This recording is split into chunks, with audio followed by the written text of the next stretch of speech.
Welcome to section 2 of The Life of Your Dreams by Thomas Mutete. Title is Recognize. Now, under Recognize, we have got chapter 7, and chapter 7 is Recognize Your Advantage. The people who backbite you reveal their relative position. They are behind, you are ahead. Whoever tried to pull you down betrays their relative elevation. They are below, you are above. Those who work hard to make you feel small reveal they are intimidated by your comparative size. You are bigger than them. In all these cases, you have the advantage. Recognize that advantage and celebrate it. You will live your dream. Your advantage is in your exposure. A rubber band is no use until it is stretched. In July of 2002, I had to accompany my pastor to a church conference in the port city of Durban in South Africa. Remember, Durban is about 1,000, probably 2,000 kilometers from my city of Kampala. That would be over 4,000 kilometers away from home. Having never flown before, it gave me the feeling of someone who was getting ready to make a journey, perhaps to the moon. It will be my very first encounter with air-conditioned ticketing offices, travel agents, visa procedures, airport terminals, pressurized cabins, and hotel lobbies. The whole experience was as exciting as it was intimidating.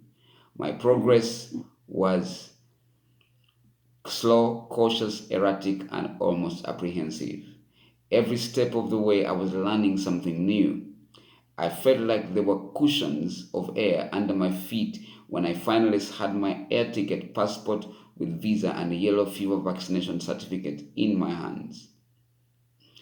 I would be headed for the airport in 24 hours the next day. The night before my flight, I could not sleep.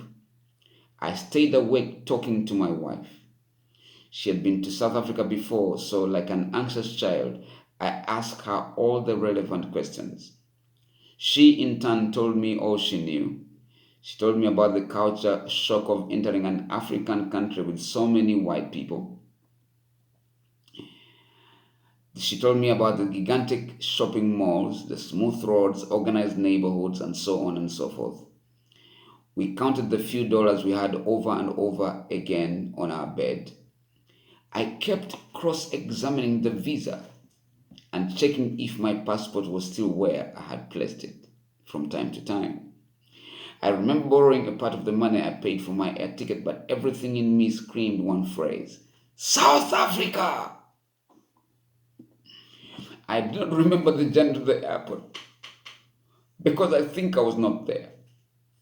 My heart and mind were in the air even before I got on the plane. When I finally got on the South African Airways Boeing 737-800 plane, I was on cloud nine. I listened intently to the intercom as I watched the air hostess go through her routine air safety gestures. She scared me some, though. I wondered why she had such a blank expression on her face. Could it be true that this plane would crash en route and she was preparing us for it? I brushed the awkward feeling aside. I wouldn't let it ruin my day. Before long, with my seatbelt securely fastened, we were airborne. It would be 4 hours before we landed in Johannesburg. I spent the time watching movies and listening to music through the double-pinned in-flight earphones as I read Sawubona, the in-flight magazine. I hungrily munched at the chicken sandwich and other eats they served and guzzled down iced apple juice. This was it. Mutete had arrived. Everything around me was new when I got to my destination. The transit to Durban was seamless. Then I got the shock of my life when we arrived. There were cool cars waiting for us to shuttle us to our hotel. It turned out, our hotel turned out to be the Hilton Hotel, a five-star facility in downtown Durban, overlooking the Indian Ocean. I later discovered that my pastor had paid for my hotel. The things I saw during my brief stay in South Africa in the 10 days I spent there transformed my outlook on life forever. My exposure stirred within me a hatred for poverty, mediocrity, and substandard living. I fell in love with excellence, speed, precision. All of a sudden, I wanted to live the good life. For this one trip, I will forever be grateful to Pastor Robert Kayanja.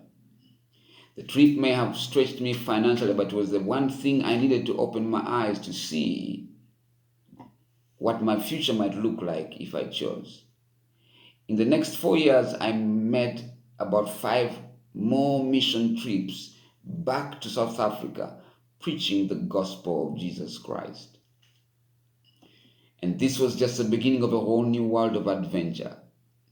Your advantage is in your exposure. Your advantage is in your upbringing. My pastor once said, wisdom comes from God, knowledge can't be acquired in school, but understanding comes from home. As you may have read, my dad was murdered when I was only 6. My siblings and I were thus plucked from my city life and plunged into the adventurous routines of village existence. We learned to scratch with the chickens, having been raised with the eagles. In the village, I learned to carry water from the well in a metallic tin on my head for several kilometers. I learned to wake up early and tiptoe through the ice-cold dewy grass on the way to the garden to dig.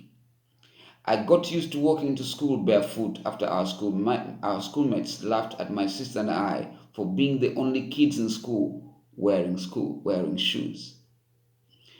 Climbing mango, pawpaw, and guava trees and hunting for wild berries became my favorite pastime, not because it was a hobby, but because there was not enough food at home. Perhaps this is where I learned to live on both ends of the economic spectrum and developed compassion for less privileged people. I learned to live in abundance in the city as well as get by on less than enough in the village. It grew me to relate to both the rich and the poor. If you can't stand people, I can. My dad was a potent, prolific producer. There were 20 of us from 7 mothers, plus a constant stream of cousins and relatives from next door. In my home, with such a huge extended family, there were people everywhere. They did not only get on your nerves, they got in your hair, on your toes, and in your soup bowl. We often sat around a wooden tray filled with mealy meal or the ubiquitous matoke, and it was survival for the fittest. If you did not know the game, you lost every time. You had an empty stomach to show for it. This is where it occurred to me that not on everybody who hurts you is your enemy. Sometimes those who hurt you become your best teachers. I learned to visit the bushes to collect firewood, but that was not the only reason for visiting the bushes. Sometimes that was the only place to go when nature called. There were not enough pit latrines to go around. I got accustomed to blowing a wood fire into life until my lips and cheeks ached. The black smoke billowed into my teary eyes and got my nose runny. Cooking on 3 hearthstones was a universal ritual. I became an expert herdsman at a tender age. Perhaps this is where I learned the delicate nuances of thoughtfulness and tenderness that go with tending over a flock in the church. We used to gang up with boys in the neighborhood, and while the girls went to the banana plantation to find food for lunch, we set off to the hills with perhaps 50 or so heads of cattle to graze. This is where I learned to pool resources for the common good, as well as the spirit of teamwork. After the cattle were fed, we got them to trot to the Manafa River, a downhill distance of about 3 kilometers, where we watered them. After the cows drank, we drove them into the elephant grass that grew in abundance along the river. While they grazed, we took turns to swim in the deep section of the river as others watched over the livestock. This is where I learned to swim against the current. This is Till this day, I love to swim against currents. I believe that the path of least resistance is not necessarily the right path or the only one. I grew up with a sister and a brother who were both sicklers. Their plight taught me how to care for the sick, and their suffering instilled within me a deep compassion for sick people. Perhaps that's why God has taken me around the nations with a unique healing gift in mass crusades and conferences. My mother had next to nothing in earthly possessions, but she had a large heart. She taught me sacrifice, selflessness, generosity, hospitality.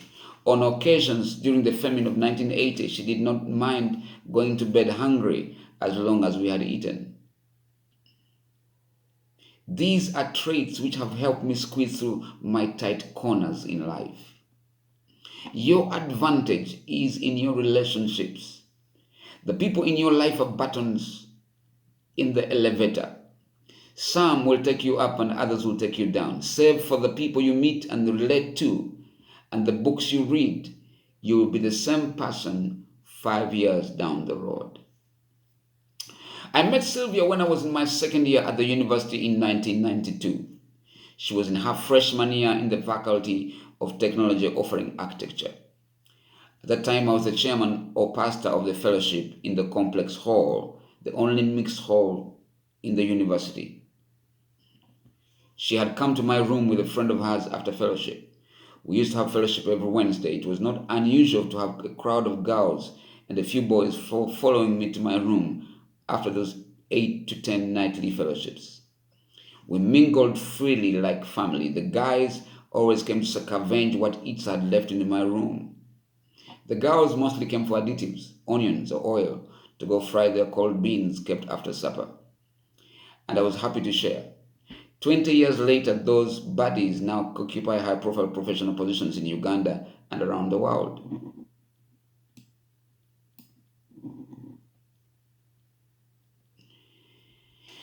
The nostalgia of those warm fellowships still hang on us like a scented necklace. God has used many of them to support my ministry over the years, but the most consistent partner over the past 20 years has been Sylvia, who eventually became my wife. When I met her, she was shy and reserved. Today, she is the mother of my 3 children and the biggest supporter of my ministry.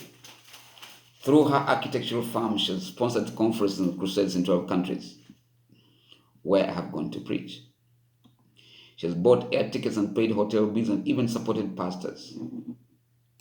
Our home is offering a beehive of activity for the people who always come from different countries just to visit with us or in need of help.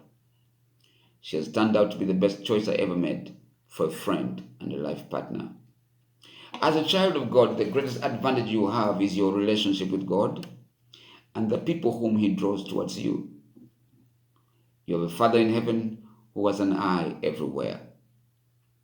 Your advantage is in your relationships. Nurture them. Your advantage is in your uniqueness. Your advantage lies in that which you can bring to the table that others can't. It lies in your unique attributes, the things that set you apart. Society may have clustered you into a bunch that you have come to accept, but God created you as a unique entity with the potential to make a whole lot of difference. Your advantage lies in your distinctive giftings. It resides in your unique talents. It abides in your diligence in developing your distinctive God given endowments.